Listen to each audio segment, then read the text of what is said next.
el que nos ocupa para el estudio de los 9 dones del Espíritu Santo. Primera de Corintios 12, leemos los versículos 10 y 11. Primera de Corintios 12, versículos 10 y 11. Primera de Corintios 12, 10 y 11 dice la palabra del Señor. A otro el hacer milagros, a otro profecía, a otro discernimiento de espíritus, a otro diversos géneros de lenguas, y a otro interpretación de lenguas. Y el 11 dice: pero todas estas cosas las hace uno y el mismo Espíritu, repartiendo a cada uno en particular como Él quiere y no como usted le pida. Esto es agregado mío. Gracias, Señor, por tu palabra. Háblanos al corazón en el nombre de Jesús. Amén y amén. Pueden sentarse, hermanos. Hermanos, he quedado con una deuda que no puedo continuar si no complemento esto. Pero primero quisiera que hiciéramos un repaso, porque me imagino que ustedes ya se aprendieron los dones a estas alturas. Hoy estudiaremos los últimos 3, pero hagamos un repaso. El primer don se llama se llama palabra de sabiduría, el primero que aparece ahí, versículo 8. El segundo se llama palabra de conocimiento. En la Biblia dice palabra de ciencia. No sé por qué tradujeron ciencia, pero realmente es conocimiento, revelación. El tercer don del Espíritu Santo se llama fe. Recuerden que hay fe natural, fe como fruto del Espíritu Santo, Gálatas 5:22, y como don, fe. El cuarto don del Espíritu Santo sería sanidades, que estudiamos la semana pasada. El siguiente sería milagros. El siguiente sería profecía.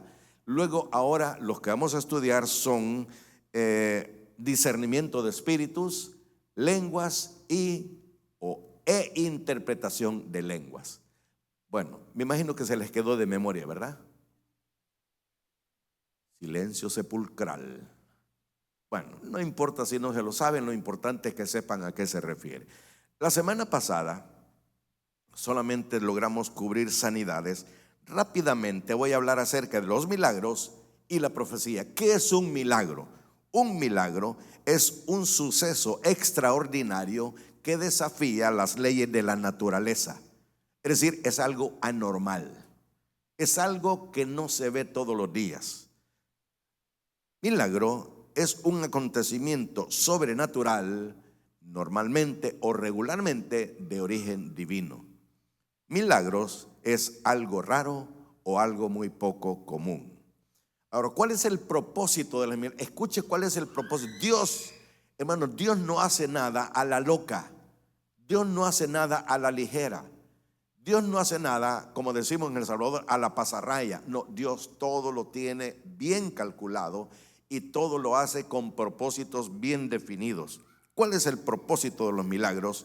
En los tiempos del Señor Jesucristo, los milagros sirvieron para ratificar, para reconfirmar la naturaleza divina de Jesucristo, porque Él hacía milagros a diestra y siniestra. En segundo lugar, los milagros eran realizados por Cristo como señal y evidencia del poder que Él tenía y que por supuesto nos lo transmite a nosotros, de acuerdo a Hechos 1:8, que dice: pero recibiréis poder cuando haya venido sobre vosotros el Espíritu Santo, y me seréis testigos en Jerusalén, en toda Judea, Samaria y hasta lo último de la tierra. El tercer propósito es que muchos no creían si no veían milagros. Hermanos, es evidente hoy en día que todavía existe esa tendencia. Hay mucha gente que no cree hasta que mira un milagro. Es más, hay gente que ha visto milagros. En el momento se ha impresionado, pero sigue igual sin creer en el poder de Jesucristo. Y por último, ¿existen los milagros hoy en día? Hermanos, la respuesta es sí. Amén. Afirmativo, existen los milagros. Pastor, ¿me podría dar al menos una razón? Claro que sí. Los milagros fueron hechos en los tiempos de Jesucristo. Bueno, desde el Antiguo Testamento se hacían milagros, se hicieron en los tiempos de Jesucristo. Y Hebreos capítulo 13, creo que es el versículo 8, dice: Jesucristo es el mismo de ayer, de hoy y por todos los siglos. Quiere decir que Él no pasa de moda. Y observación, el mismo Dios del Salvador es el mismo Dios de Estados Unidos. Pastor, ¿y usted por qué dice eso? Creo que les conté la semana pasada cuando yo vine a este país, en Guatemala, cuando yo vine. Cuando yo recién vine a este país, me encontré con un amigo de años, hicimos un equipo y andaba él, cantaba y yo predicaba. Anduvimos por todo este país, prácticamente conocí, no todos, pero por lo menos la mayoría de estados. Pero lo que quiero contarles es que un día me dijo, mira, me dijo, mañana te voy a llegar a recoger porque te voy a sacar a pasear. Y efectivamente llegó y me dice, te voy a llevar al cine. Al cine, hermano. Me le quedo viendo y le digo, está bromeando, ¿verdad? ¿Por qué? Me dijo, si ir al cine es pecado, porque hermano, a mí así me enseñaron que ir al cine era pecado. No, hombre, me dijo, aquí no, me dijo. Quiere decir que en El Salvador dejé a un Dios y viene a encontrar otro Dios aquí. Hermano, ¿es correcto eso? No, hermano, no estoy diciendo que no vaya al cine, pero si usted allá sabía que era malo, que siga siendo malo aquí, por favor.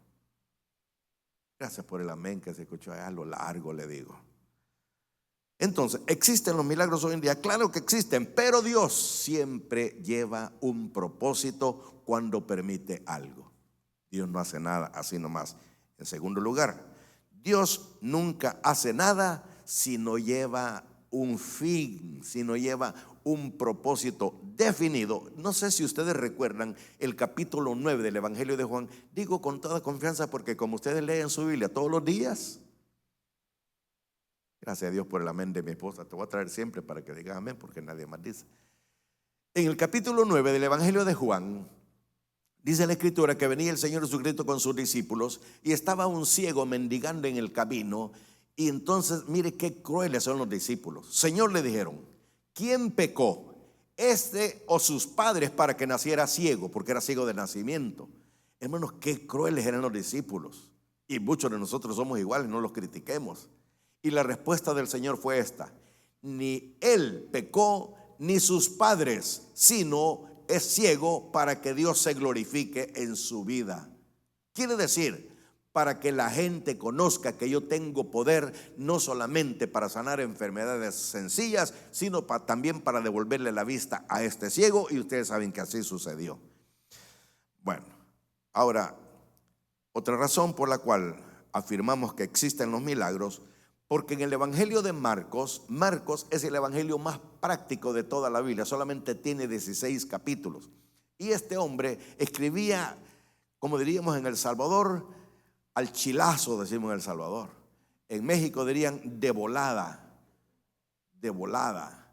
Entonces, Marcos es bien práctico y la palabra clave del Evangelio de Marcos es la palabra griega euthus, E-U-T-H-U-S,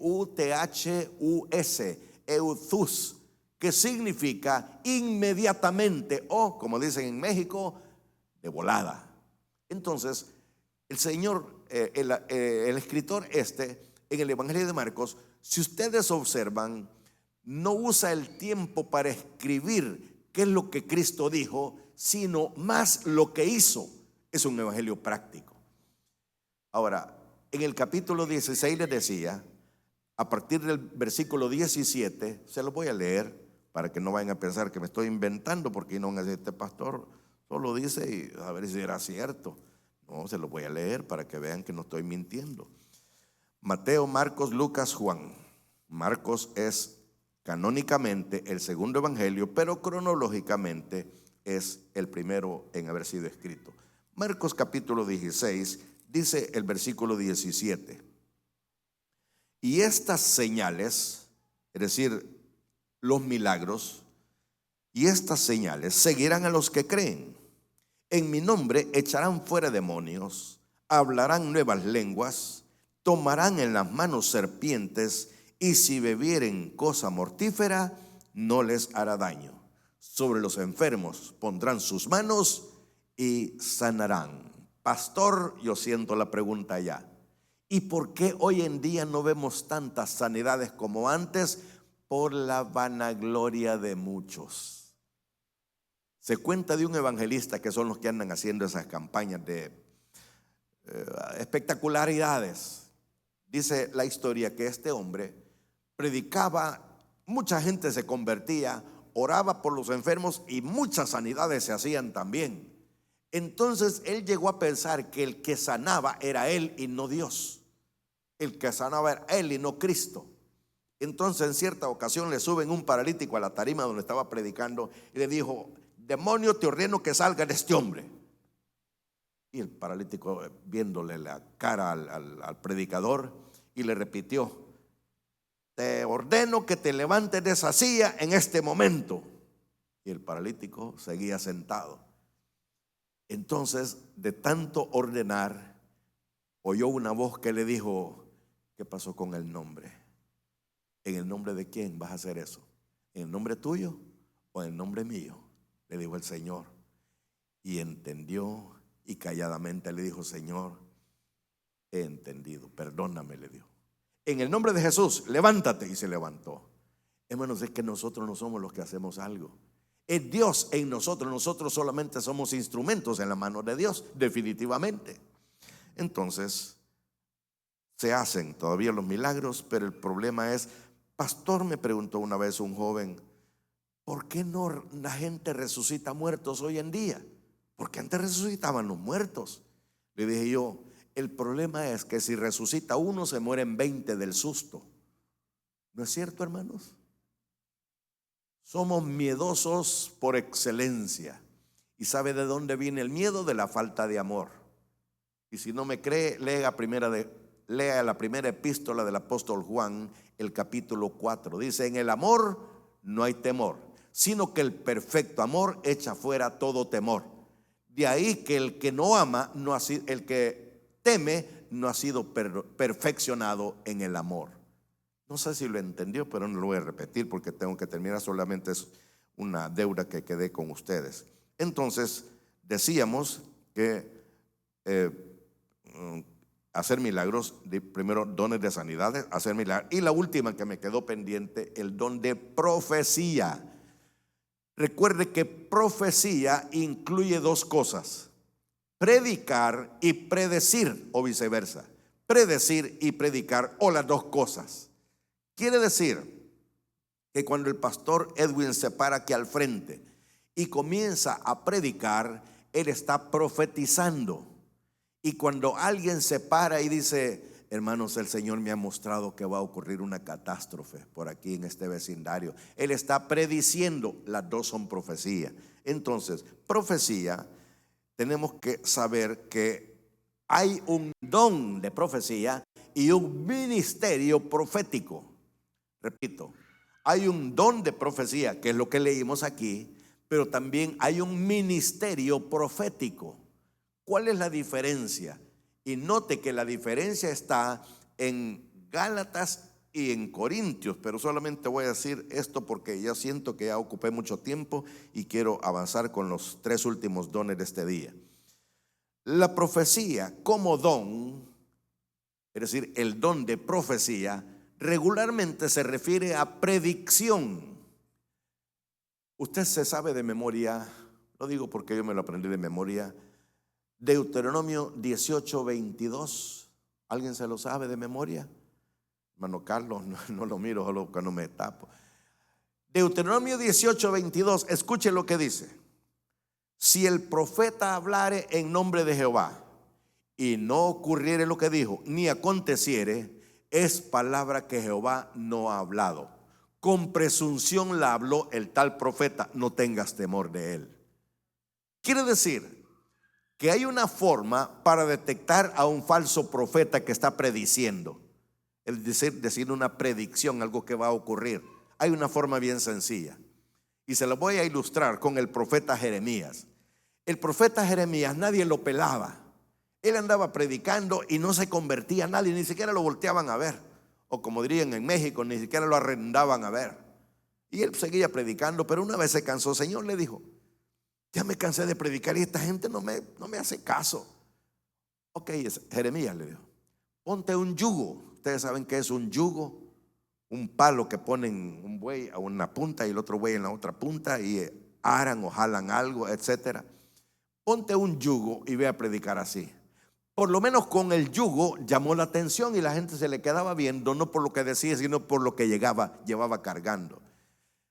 En esa predicación, la predicación de Jeremías era que se acercaba el juicio babilónico. Los babilónicos, un reino del norte, allá por el Tigris y el Éufrates, en la región que se llama Mesopotamia, de ese lugar venía el castigo para Israel, porque cuenta la historia que en el año 586 antes de Cristo llegaron los babilonios, arrasaron con la ciudad, destruyeron el templo, destruyeron los muros de la ciudad y se llevaron cautivos a algunos residentes de ese lugar.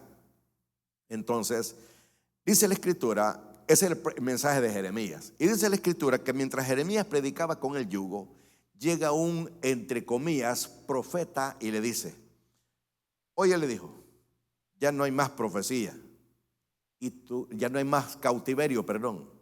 Y le dice Jeremías: ¿y tú cómo lo sabes? Yo soy profeta como tú, y el Señor ya me dijo que no hay profecía. Así es que, a ver, le quitó el yugo, lo quebró y lo destruyó. Así que andate para tu casa, le dijo.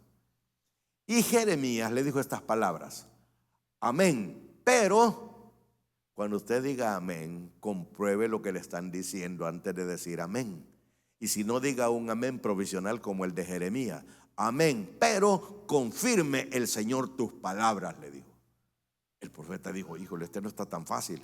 Se va a Jeremías, platica con el Señor lo que usted hace todos los días, platica con el Señor y le dice: Señor, fíjate, ya le contó la historia. Pues ve donde este profeta que se llama Ananías, con H al principio, pues ve donde este profeta Ananías y dile que así como él quebró ese yugo, en 3 veces yo lo voy a quebrar a él, se va a morir, le dijo. Y así sucedió. Se da cuenta que hay forma de comprobar la profecía, pero en este caso, para comprobar una profecía que se refiera a predicción, es que si no sucede nada, era un profeta mentiroso. Y si es un profeta que no está prediciendo, sino predicando, la predicación debe ser bíblica y cristocéntrica. Bueno, no importa si no dicen amén, no se preocupen, no se sientan mal. Y si no quieren aplaudir, no aplaudan, porque perdemos más tiempo. Ahora, quiere decir que la profecía predicada, hay forma también de detectar si no es profecía buena, sino profecía mala. ¿Y cuál es? Que no contradiga las escrituras, porque Dios no se contradice a sí mismo. Mire, hermano, año más o menos 1981, por ahí así, estábamos con mis hermanos. Yo todavía no predicaba, solo andaba cantando con mis hermanos, en una ciudad que se llama Guadalupe, jurisdicción de San Vicente, allá por Verapaz. Bueno, estábamos en ese lugar, en una iglesia, cantando, y era una vigilia. Pues a media vigilia se para una señora brincando. Salten como ranas, dice el Señor. Salten como ranas, dice el Señor. ¿Usted cree que era el Espíritu Santo? ¿Usted cree que el Espíritu Santo nos va a mandar a hacer tonteras o bayuncadas? Salten como ranas, dice el Señor. Después cambió y dijo: adoremos a María, y brincando, adoremos a María. Y después: adoremos a Moisés. El pastor no aguantó más, la agarró de los 2 hombros, se la llevó a una banca, a la primera banca, la sentó y le dijo: cállate y no hables más, le dijo. Y se fue. Cuando terminó el culto, le pregunté, era un amigo mío: mira, ¿qué es lo que pasó ahí? Mira, me dijo: hay algo que debes saber, y todos lo debemos de saber. En una reunión siempre se manifiesta un espíritu. Lamentablemente no siempre es el Espíritu Santo, sino que a veces se manifiesta el espíritu humano. El Señor me ha revelado, y no le ha revelado nada. Lo que le dije, Deuteronomio 18:22, no le ha revelado nada. El Señor me ha dicho, y no le ha dicho nada. La palabra del Señor dice, y no dice así. Porque hasta hay personas que hasta se inventan versículos, hermano. ¿Sabe usted que hay personas que se inventan versículos? No me dicen amén, pues se lo voy a comprobar. Hay 2 versículos que la gente ha hecho uno de los 2. De 2 versículos han hecho uno solo, y esto me decían a mí. Mire, me decían: ¿y usted por qué está estudiando teología? Porque quiero aprender para servirle mejor al Señor. No, me dijo, no hay que estudiar, me dijo. ¿Por qué? la palabra del Señor dice que la mucha letra mata. ¿Usted me está entendiendo? La mucha letra mata.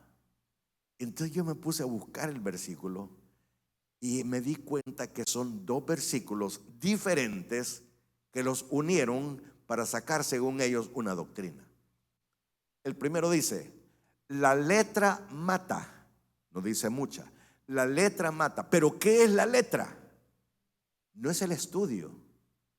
No es que uno se prepare. No. El término o la palabra letra significa, en este caso particular, ley o la Biblia. Recuerden que la palabra ley tiene 4 acepciones. ¿Se acuerdan? Yo he explicado esto, pero no sé por qué nadie me dice amén. Lo voy a repetir para beneficio de los olvidados. La palabra ley puede referirse a una de estas 4 cosas. Número 1, la Biblia. A veces el término ley o letra, en este caso que les menciono, se refiere a la Biblia. Pero también el término ley puede referirse al antiguo pacto o antiguo testamento. Pero también, en tercer lugar, la palabra ley puede referirse al Pentateuco, es decir, a los 5 primeros libros de la Biblia: Génesis, Éxodo, Levítico, Números y Deuteronomio. Pero también la palabra ley puede referirse al Decálogo, es decir, a los 10 mandamientos que están en el capítulo 20 del 5 en adelante. Lo busca en su casa, no me voy a dejar hablando solo. Entonces, el don como, la profecía como don regularmente se refiere a predicción, pero el don como ministerio, más bien, la profecía como ministerio, lo que deberíamos llamar el ministerio profético, abarca ambas cosas. Quiero decir, predica o predice o las dos cosas. ¿Amén o no amén? Bueno, y también recuerde que Pablo pone este don de profecía por encima de las lenguas. ¿A qué horas, pastor, que no me doy cuenta? Mire el capítulo 14 conmigo. Es decir, denle un poquito más adelante, 2 capítulos más adelante. 1 Corintios 14, leo el versículo 5 que dice: así que, dice el apóstol Pablo, quisiera que todos vosotros hablaseis en lenguas, pero más que profeticéis, porque mayor es el que profetiza que el que habla en lenguas, a no ser que las interprete para que la iglesia reciba edificación. ¿Lo leyeron conmigo? Si no lo alcanzó a leer, apunte a la cita y lo lee en su casa y ahí grita solito: amén. 1 Corintios 14, 5. Ahora, otra cosa más. El mismo apóstol Pablo, en el mismo capítulo, explica cuáles son los elementos que debe incluir una profecía, es decir, una predicación o una predicción también, pero más que todo predicación. 1 Corintios 14, 3. Escuche lo que dice: pero el que profetiza, es decir, predica o predice, cualquiera de las dos cosas, pero el que profetiza habla a los hombres para 3 cosas: edificación, exhortación y consolación. Esos 3 elementos debe llevar toda predicación o enseñanza para que la gente salga satisfecha de un servicio o un culto en la iglesia. Y por último, debemos creer en la profecía porque es bíblica. En lo que no debemos de creer es en los profetas, porque existen profetas mentirosos.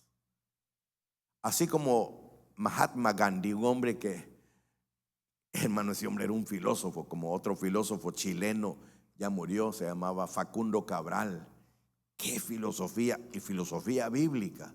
Pero bueno, decía Mahatma Gandhi, el líder hindú o de la India, decía: yo creo en Cristo, en lo que no creo es en los cristianos. Y sí tenía razón o no, porque hay cristianos, hermanos, que dejan mucho que desear. Porque miren, decía Mahatma Gandhi, ¿cómo es posible que el enemigo, no quiero decir el nombre, siendo tan malo, qué buenos discípulos tiene? Sin embargo, Cristo, siendo el mejor líder que ha existido sobre la faz de la tierra, qué malos discípulos tiene Dios. ¿Verdad que amén? Porque muchos de nosotros pagamos por no venir al culto. Muchos de nosotros pagamos por no leer la Biblia. Muchos de nosotros pagamos por no orar. Y ya se los he dicho y se lo repito. Si usted algún día no quiere venir al culto, ¿sabe qué tiene que hacer? Venga al culto. Si usted algún día no tiene nada de ganas de leer su Biblia, ¿sabe qué tiene que hacer? Lea su Biblia. Y si usted algún día no tiene nada de ganas de orar, ¿sabe qué tiene que hacer? Ore. El enemigo le quiere quitar una gran bendición. Amén. Bueno, ahora sí. Ya saldé la deuda. Ahora vamos con los dones del Espíritu, los tres últimos. El primero de estos tres últimos se llama discernimiento de espíritus. Ahí leímos en el versículo 10, al final, dice: a otro, dice al principio, el hacer milagros. Ya lo expliqué. A otro, profecía. Ya lo expliqué. A otro, discernimiento de espíritus. ¿Qué significa discernir? Discernir más o menos sugiere la idea de distinguir. Es decir, detecta lo que es bueno y detecta lo que es malo. Estaba platicando, parece que a mi esposa le decía, hoy en día, hermanos, cuánto predicador ha salido. Y del más dundo al más pasmado. Miren, lo que a mí, yo no es que sienta envidia por ello, Dios me libre de eso, no es eso lo que siento yo. Lo que siento es esto: una gran tristeza, que digo yo, si los hermanos, si yo que medio conozco la Biblia me siento mal, pero los hermanos que no conocen la Biblia, ¿cómo se sentirán? ¡Qué bonito! Cuidado. Hay un predicador, no voy a decir su nombre porque me encantaba, qué bonito, ameno, chistoso y bonito las ilustraciones que ponía. Pero escuché un sermón, hermano, no me lo contaron. Yo lo guaché, dijo aquel, y lo escuché, que dijo: Jesús no es Dios. Jesús es el Hijo de Dios, pero no es Dios. Hermanos, qué decepción me dio ese hombre. Ahora se cayó de la moto conmigo. Hay 4, esto le estaba contando el hermano Carlos. Hay 4 predicadores que desde aquí no puedo decirlos. Allá afuera, si usted me pregunta, se los voy a decir. Hermanos, qué problema con esta gente. Predican bonito, saben mucho. El problema es que saben tanto que se traslaparon. ¿Sabe usted qué quiere decir traslaparse? Yo tengo un traje que el saco es traslapado, es decir, no se abotona así, sino que pasa al otro lado. Eso es traslaparse. Hay muchos que saben tanto que se traslaparon. Bueno, pero empecemos entonces con esta situación: discernimiento de espíritu. Podríamos llamarle a este don descubridor de espíritus. Permítanme usar un tiempo para explicar el término espíritu. Es bien complejo, hay mucho que decir, pero voy a decir lo más esencial que considere más pertinente para el caso. El término espíritu se le llama así al hálito de vida. Hálito con H y tilde en la A.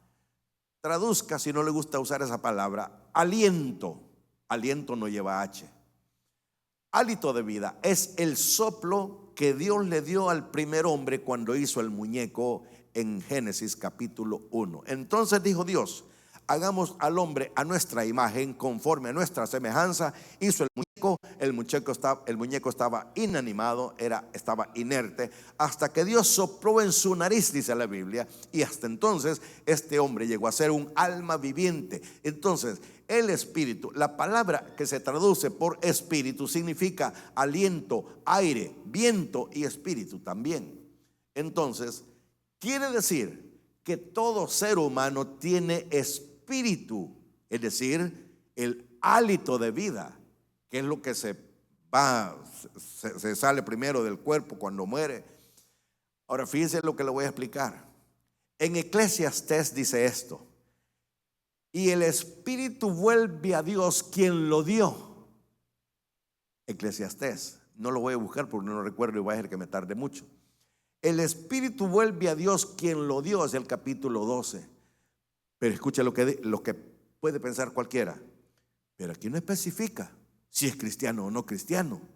Claro, es que no está hablando del alma, está hablando del espíritu, es decir, el hálito de vida. Todos tenemos hálito de vida, quiere decir, todos tenemos espíritu. Y por eso es que se dice que en el espíritu es donde radica la religiosidad del individuo. Es decir, toda persona tiene un concepto vago o más o menos claro de que hay un Dios que existe. Todos, porque todos tenemos espíritu, y ahí radica la personalidad, la religiosidad del individuo. Por otro lado, en el alma, ahí radica la personalidad del individuo, en el alma. Quiere decir, lo que es Juan Antonio es su alma, esa es su personalidad, su forma de ser, su forma de conducirse. Y la personalidad, a su vez, está compuesta de 3 elementos.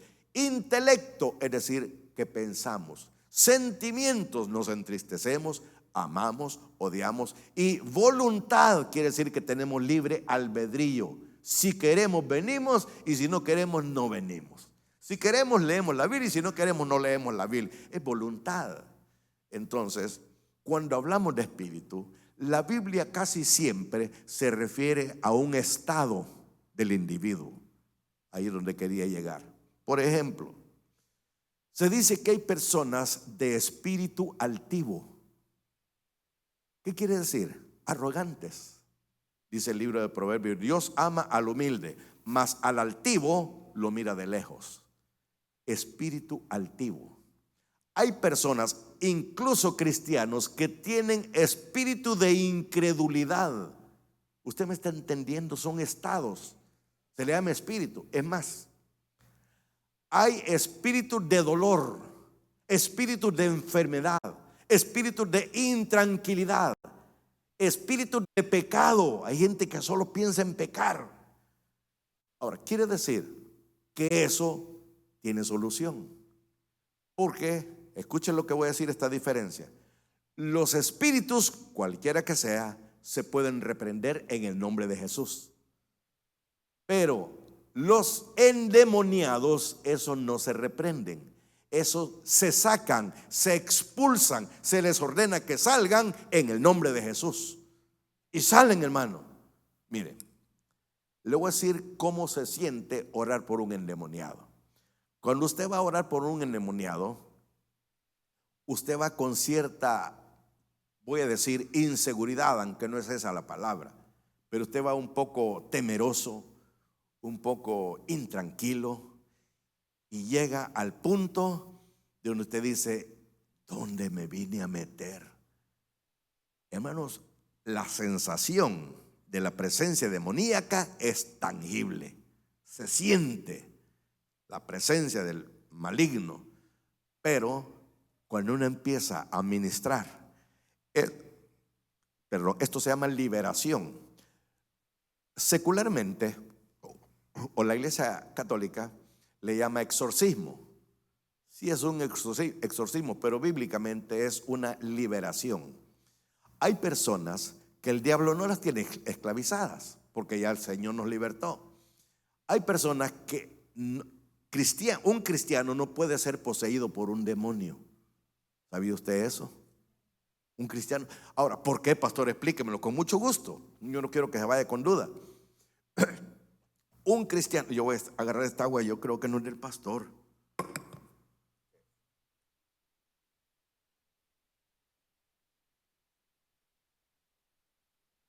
Se me está secando el gaznate. ¿Qué estaba diciendo? Un cristiano. Ahora, ¿por qué un cristiano? Y lo digo con toda certeza y con toda seguridad. Un cristiano no puede ser poseído por un demonio, porque el Espíritu Santo vive dentro de él, y el Espíritu Santo tiene más poder que cualquier multitud de demonios. Gloria a Dios. Una vez en una predicación dije esto: un cristiano no puede ser poseído por un demonio, porque el Espíritu Santo que vive en él no puede dejar que entre nada, porque es más poderoso el que está en nosotros. Ya, cuando terminó el culto, se me acercó un hermanito. Disculpe, pastor, me dijo. Sí, le dije. Usted dijo que un cristiano no puede ser poseído por un demonio. Así es, le dije. Fíjese que no, me dijo. Es mentira. ¿Por qué? Le dije. En mi iglesia, me dijo, una hermana fue poseída por un demonio. ¿Cuál es la respuesta? Exacto, no era hermana. Era seguramente, bueno, que ya no llegaba ni a prima ni pariente en cuarto o quinto grado de consanguinidad. Si usted ve, o por otro ejemplo, estaba predicando el plan escatológico en una iglesia y cuando terminé se acerca otro hermanito de estos, que pobrecito, yo siento un gran compromiso con esta gente. Cuando terminé de predicar o de enseñar, porque realmente yo no predico sino que enseño, cuando terminé se acerca un hermanito y me dice, hermano, me dice, usted dice que en la gran tribulación no van a haber cristianos. No, le dije yo, es que hay un hermano que dice que soñó que en la gran tribulación ahí estaba él, me dijo, y él es cristiano, me dijo, es hermano. Una de dos, le dije yo, o comió mucho y tuvo pesadilla, o el Señor le está mostrando que no es cristiano, porque ¿qué está haciendo en la gran tribulación un cristiano? No puede ser. Una de dos, o no es cristiano o simplemente se hacía pasar por hermano y no llegaba ni a primo. Entonces repito, el Espíritu Santo que vive dentro de nosotros no permite que el enemigo nos haga estragos. Claro que nos puede influenciar, nos puede hablar al oído. Por favor, no permita que el enemigo le hable. Repréndalo en el nombre de Jesús. No lo puede poseer, pero sí lo puede utilizar como un instrumento para hacer maldad a otro. No se preste para los chismes. Es ejemplo nada más. Ejemplo. No se preste para sentir envidia por su hermano o su hermana. Es un ejemplo nada más. Claro que cualquier parecido es pura coincidencia. Los nombres han sido cambiados para protección de los protagonistas. Entonces, discernimiento de espíritu es cuando uno detecta que el que está hablando no está hablando palabras, sino tonteras. Y recuerda, no sé si lo dije, pero lo voy a decir porque creo que me lo salté y ustedes ni cuenta se dieron. Puede ser que en una reunión se manifieste el espíritu humano, pero puede ser que en una reunión, en un culto, se manifieste el espíritu de error. Es decir, el espíritu, usted ya sabe, del enemigo. Puede ser que se manifieste. Es más, con perdón de mis hermanos de donde yo salí, las lenguas el diablo las puede hablar mejor que muchos cristianos. No dijeron amén, está bien, porque da miedo hablar de esto, pero yo lo que estoy diciendo, comprobadísimo. Por eso es que usted ve muchas iglesias que hacen un gran relajo. Eso es lo que al enemigo le gusta. Dios es un Dios de orden. Más adelante voy a aclarar un poco más. Y el tercer espíritu que puede manifestarse en un culto es el Espíritu Santo. Pero no siempre es el Espíritu Santo. Porque escuche lo que le voy a decir. Su testimonio tiene mucho que ver con qué tipo de cristiano es usted y si es o no es. Había un hombre que quería vender una finca, una granja, potrero, no sé cómo llamarle. Y llegó un prospecto, comprador, y le dice, señor, le dice, ¿usted está vendiendo? Sí, le dice. ¿Cómo quiere verla? ¿Cómo no? Sí. Mire, en este corral, le dijo, tengo las vacas o los toros con cuernos largos, le dijo. Oh, muy bien, y vio que todos con cuernos largos. Ahora, en este otro corral, le dijo, tengo solamente las vacas que dan leche. Pero mire, le dice, ¿también tienen cuernos? Sí, pero aquí es porque dan leche, los cuernos no tienen nada que ver. Y aquí en este otro tengo vacas que no dan leche. Pero mire, que empezó a explicarle todo. Mire, le dijo, no se me confunda. Si usted me compra la finca, si usted me compra esta granja, este potrero, yo le voy a hacer un mapa donde van a ir estos, donde van a ir estos. No, le dijo, yo no necesito eso, le dijo. Yo nada más voy a hacer 2 corrales, le dijo. Un corral para las vacas que dan leche y otro corral para las vacas que no dan leche. Hermano, Dios no tiene muchos corrales. Claro que hay un montón de iglesias, porque algunas no son iglesias, sino que son negocios. o como dicen en México, changarros. Hermanos, pero Dios lo único que ve en usted es si produce o no produce. Y las vacas que no producen no son dignas de hacer sus necesidades dentro de ese corral. Bueno, pero sigo mejor, esta es una ilustración. Discernimiento de espíritus. Vamos a hablar acerca de espíritus de error, de espíritus que no son buenos. Pablo habla de doctrinas de demonios, es decir, doctrinas que no son bíblicas o doctrinas que no vienen de parte de Dios, sino del enemigo.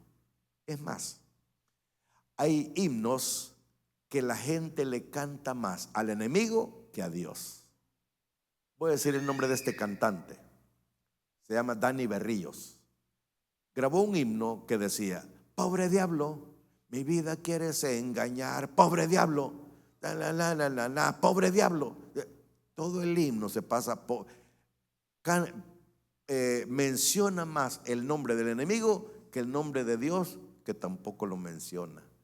Hermanos, tengamos cuidado, porque cuando mencionamos a alguien le estamos haciendo propaganda. No le haga propaganda al enemigo, hagámosle propaganda a Jesucristo, porque Él merece que la gente lo conozca y sepa que es un Dios que sana y hace muchos milagros. Ahora, también el apóstol Pablo habla de espíritu de error. ¿Se acuerdan que les dije? Espíritu de error, es decir, espíritus que meten cosas. Y mire, hay un cantante centroamericano, no voy a decir de qué país, ni el nombre de él tampoco, que grabó una canción que se llama Jesús es verbo y no sustantivo. ¿Sabe usted que muchos cristianos le aplauden? Cuidado, el diablo es experto en mezclar verdades en medio de mentiras, o al revés, mentiras en medio de verdades. Y aparentemente está bonito lo que dice. Jesús es verbo, es acción, está bien. Y no sustantivo, es decir, un nombre. Sí, está bien, pero dice que el diezmo es un fraude. Eso es antibíblico. Y dice: Señor, no vengas todavía. Hermano, decirle al Señor que no venga es oponerse a que venga. Nosotros anhelamos que venga porque queremos estar con Él. Pensé que no iban a decir amén. Bueno, entonces también el Señor mismo, durante su ministerio, liberó a los que tenían espíritus sordos, espíritus ciegos y espíritus de enfermedad. Hermano, nosotros podemos hacer que el Señor sane a alguien, claro que sí. ¿Qué se necesita?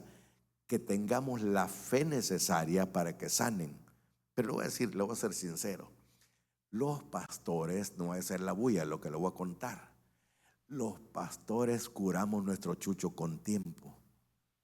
Los del Salvador me están entendiendo esto, los de México no. Curar su chucho con tiempo, hermano Juan, es preparar algo que uno ya sabe que va a ser mal, para que cuando llegue no se den cuenta. Ese es curar el chucho con tiempo. Entonces, muchas veces los pastores curamos nuestro chucho con tiempo. ¿Cómo, pastor? Nos llaman a orar por un enfermo. Pastor, ¿podría? ¿Cómo no? Llega uno a orar por el enfermo. ¿Qué es lo que tiene, hermano? Una enfermedad gravísima y difícil. Tengo esta enfermedad. Muy bien. Mire cómo curamos nuestro chucho con tiempo. Usted debe tener fe. Si no, no respondo. Porque si no tiene fe, no va a sanar. Claro, se está preparando por si no sana. Así es que si tiene fe, oro por usted. Si no tiene, no, ¿y cómo va a decir que no el pobrecito? ¿Tiene fe? Va, ora por él. Y se va. Pastor, fíjate que no sana. Ya ve, no tiene fe.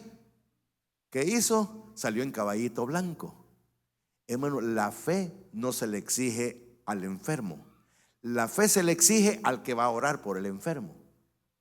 Pastor, ¿y de dónde sacó eso? El Señor Jesucristo. En Betania, frente a la tumba de Lázaro, le dijo: Lázaro. Lázaro estaba muerto en el sepulcro. Lázaro, más te vale que tengas fe, si no, no te resucito. ¿Le parecería lógico esto? ¿Cómo le va a pedir o a exigir fe a un muerto usted? Es ilógico. ¿Quién es el que necesita la fe? Y en ese caso está hablando el dador de la fe, el que da la fe. Él estaba hablando y le dijo: Lázaro, ven fuera. No le dijo: más te vale que tengas fe. Simplemente dijo: ven fuera, y salió. Y dice que cuando salió todo maniatado, desatadle y dejadle ir. Como quien dice: este hombre está vivo, así es que ayúdenle para que camine. Pero quiero avanzar porque ya se me está acabando el tiempo. Este don nos hace descubrir falsa doctrina y falsos maestros y falsos profetas. Ojalá todos tuviéramos discernimiento de espíritu para saber: este hombre ya, el Señor me indicó que está mal lo que está diciendo.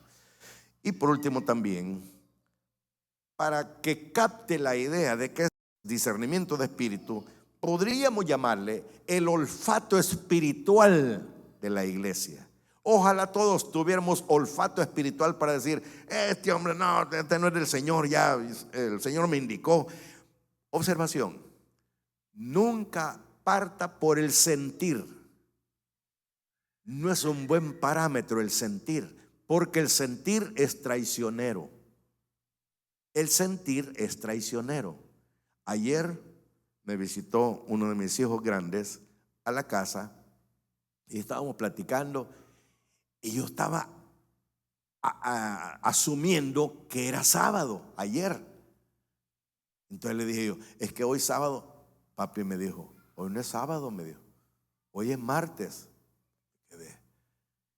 El sentimiento, repito, es traicionero.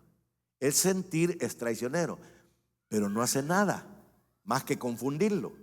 Así que, ¿qué le parecería que yo dijera desde el púlpito: hermanos, yo siento que hoy es domingo, y en el nombre de Jesús declaro que hoy es domingo? ¿Qué día va a ser? Jueves, porque ese día es. ¿Lo sienta o no lo sienta? Entonces, el problema del sentir es bonito. Nos emocionamos, es bonito, no es malo. El problema es querer depender de las emociones. Decir: hoy no sentí nada, yo creo que el Señor no estuvo presente.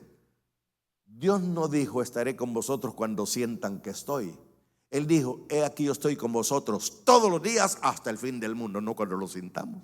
Lo sintas o no lo sintas. Bueno, ahora hay entonces también espíritu de error, espíritu humano y el Espíritu Santo. Ahora, las lenguas. Hay dos tipos de lenguas. Ya no voy a leer mis apuntes porque es mucho material. Hay dos tipos de lenguas.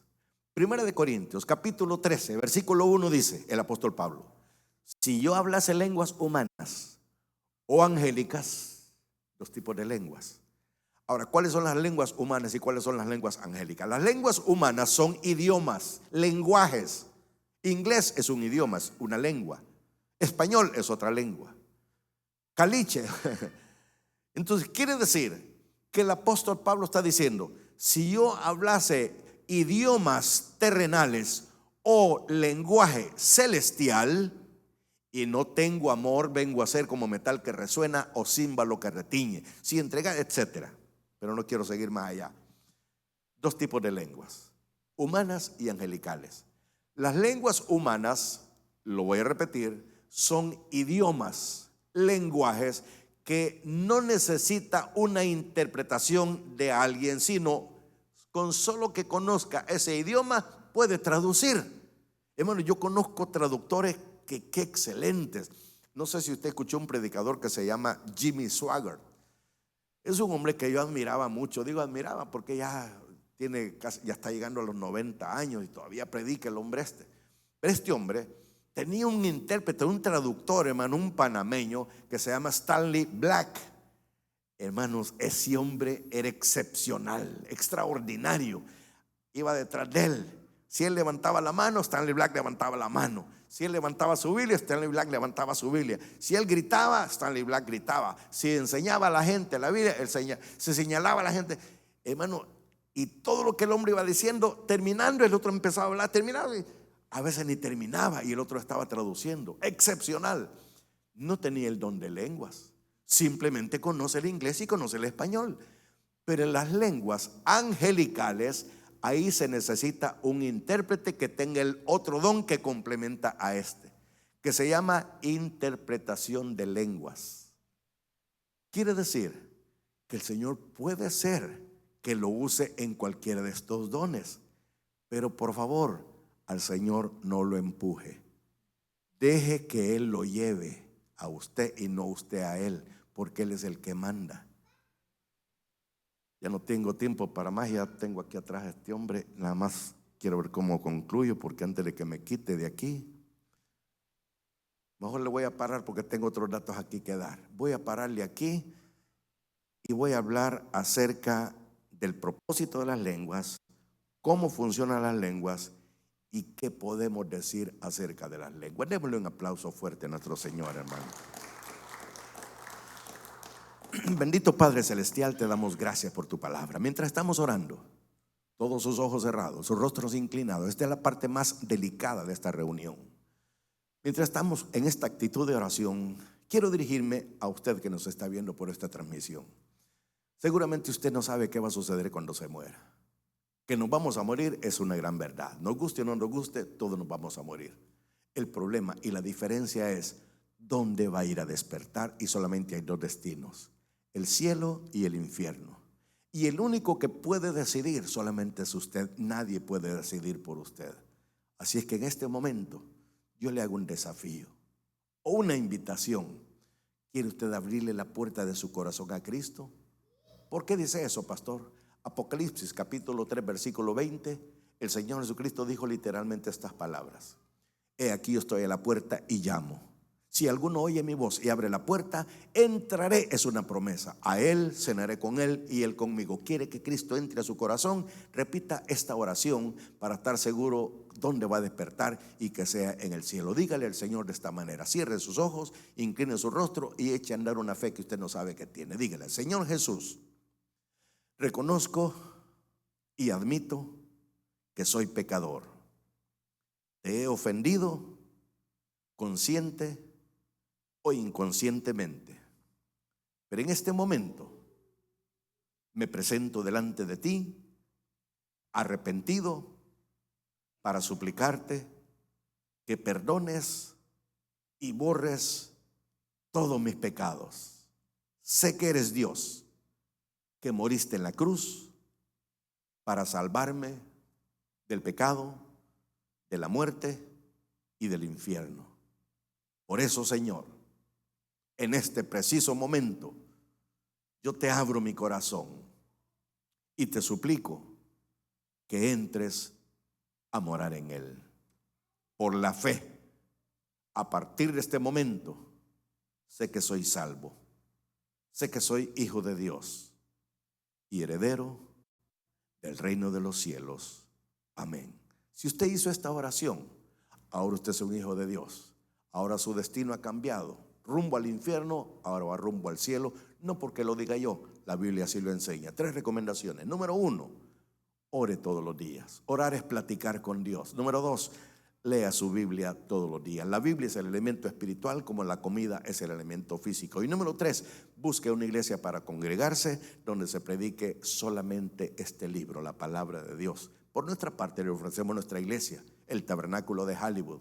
Para nosotros sería un privilegio tenerle con nosotros o que nos llamara por teléfono para tener no solamente el privilegio de orar por usted, sino también un testimonio de personas que fueron alcanzadas a través de nuestro ministerio. Si usted hizo esta oración y quiere dárnoslo saber, llámenos o visítenos. Queremos orar por usted y orar con usted. Voy a orar ahora por usted y para terminar este servicio. Padre Celestial, te damos gracias, Señor, por este momento, por tu palabra y por todo lo que hasta este momento nos has pedido hacer. Bendice a esta persona o a estas personas por fe que hoy tomaron esta decisión y bendice, Señor, nuestra iglesia y continuamos con nuestro pastor.